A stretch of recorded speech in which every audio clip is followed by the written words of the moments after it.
पंजाब के DAV college में एक लड़का पढ़ता है जिसके पिता पंजाब पुलिस में एक छोटे से पद पर यानी कांस्टेबल की पद पर तैनात होते हैं।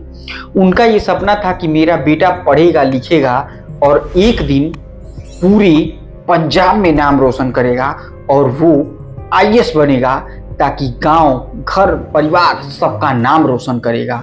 और इसी सोच के साथ वो अपने लड़के को पढ़ाने के लिए पंजाब के डीएवी यूनिवर्सिटी में उसका एडमिशन कराती है। लेकिन लड़का पिता की सोच से बिल्कुल उलट था।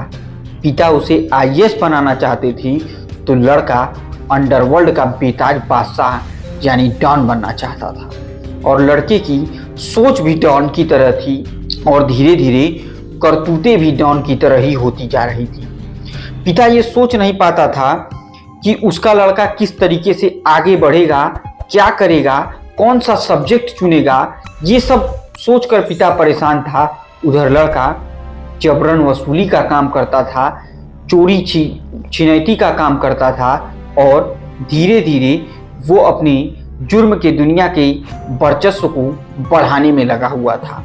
पिता उसकी कोचिंग की तैयारी करा रहे थे तो बेटा उधर तमाम सारे इल्जामों के बाद जेल में जाने की तैयारी कर रहा था।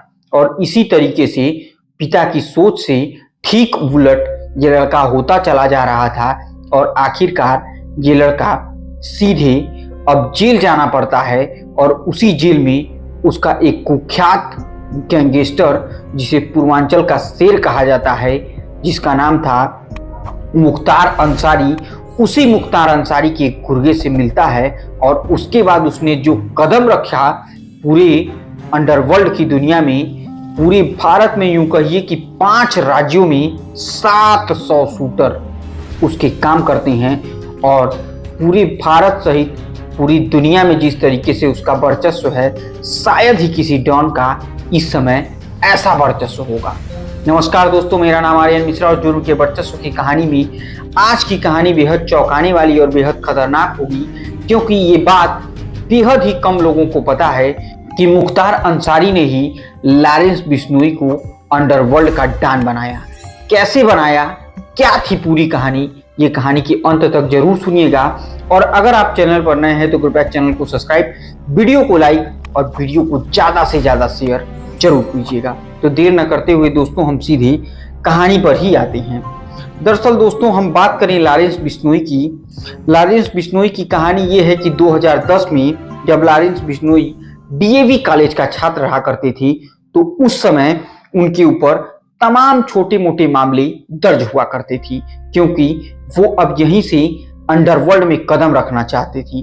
और इसी गुनाहों की शुरुआत में उनकी मुलाकात कुछ ऐसे लोगों से हुई जिसके बारे में उन्होंने कभी सोचा भी नहीं था।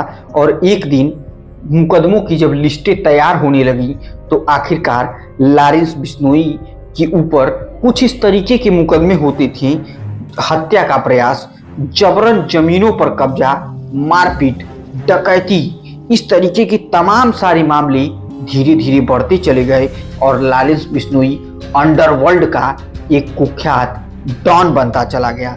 ऐसे में गैंगस्टरों का एक बड़ा नेटवर्क जो लगभग 5 राज्यों में एक्टिवेट होता है, जिसमें काम करने वाले 700 से ज़्यादा शूटर लॉरेंस बिश्नोई के एक इशारे पर किसी की भी जान ले सकते हैं और अपनी जान दे भी सकते हैं। लेकिन इस व्यक्ति के पीछे भी किसी का हाथ था, तो एक नाम था जिसने लॉरेंस बिश्नोई को जुर्म की दुनिया का बेताज बादशाह बनाने में और अंडरवर्ल्ड से कनेक्शन जोड़ने में बेहद मदद किया था। और इस शख्स का नाम था राकी फजील्का। इसका नाम आपने सुना होगा। राकी फजील्का एक मीडिया रिपोर्ट के मुताबिक माने तो ये चंडीगढ़ के जीएसएम कॉलेज में का एक छात्र था और इसके साथ साथ एक बेहद कुख्यात गैंगस्टर भी था। डीएवी कॉलेज में हो रहे छोटे मोटे क्राइमों पर इसकी नजर बनी रहती थी। लेकिन एक बार जब जेल में लॉरेंस बिश्नोई बंद थे तो उसी दरमियान उनकी मुलाकात होती है रणजीत सिंह दुपला से।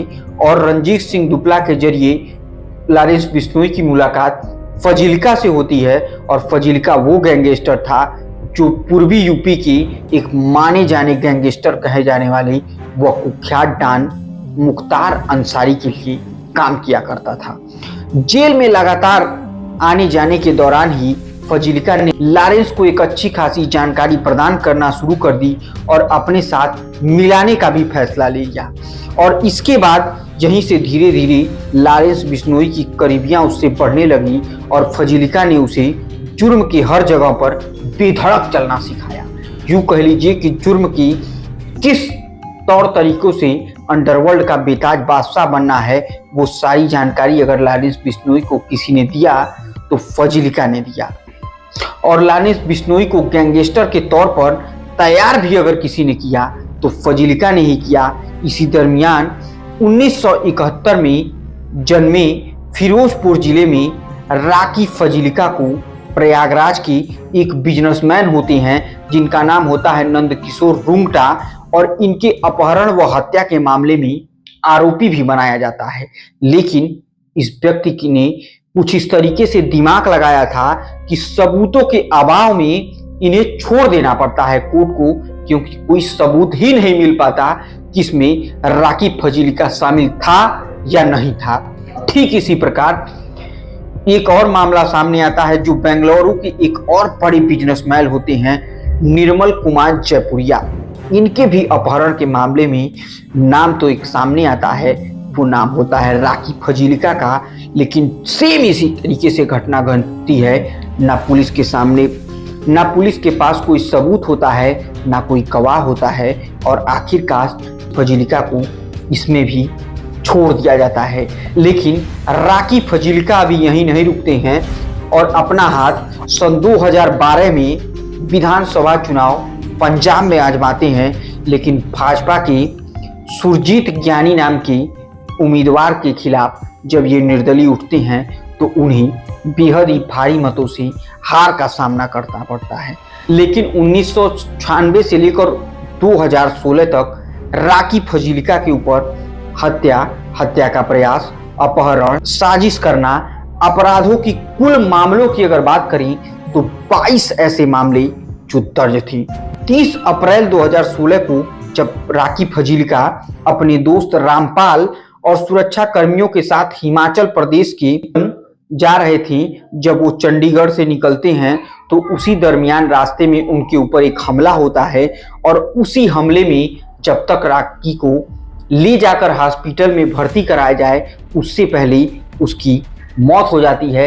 हालांकि राकी फजीलिका की सुरक्षा में पंजाब पुलिस के 4 जवान तक तैनात होते हैं, लेकिन आखिरकार उन्हें कोई नहीं बचा पाता है और उन्हें अपनी जान से हाथ धो देना पड़ता है।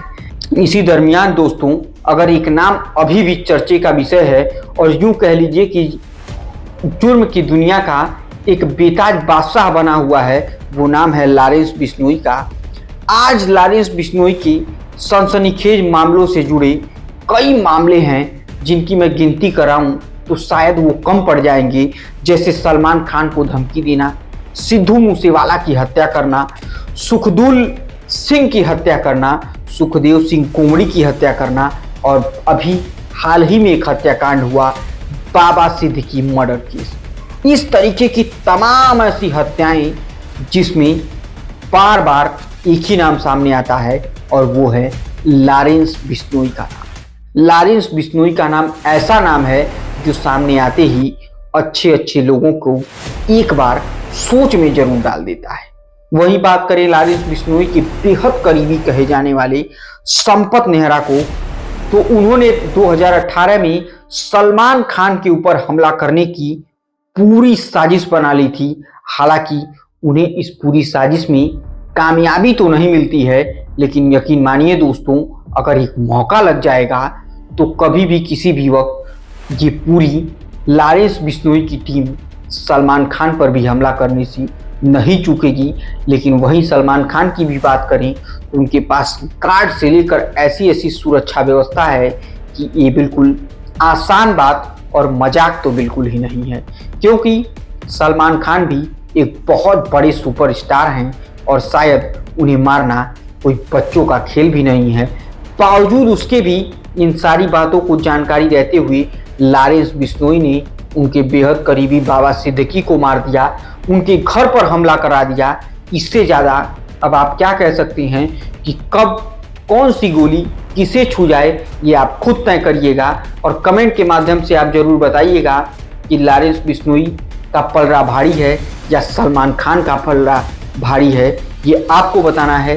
तब तक के लिए आज के जुर्म के वर्चस्व की कहानी में आपने सुना कि किस तरीके से पूर्वांचल के एक शूटर, किस तरीके से पूर्वांचल के एक बहुत बड़े बाहुबली कहे जाने वाले मुख्तार अंसारी के एक शूटर ने लॉरेंस बिश्नोई को इस कदर आगे बढ़ा दिया और अंडरवर्ल्ड का बेताज बादशाह बना दिया।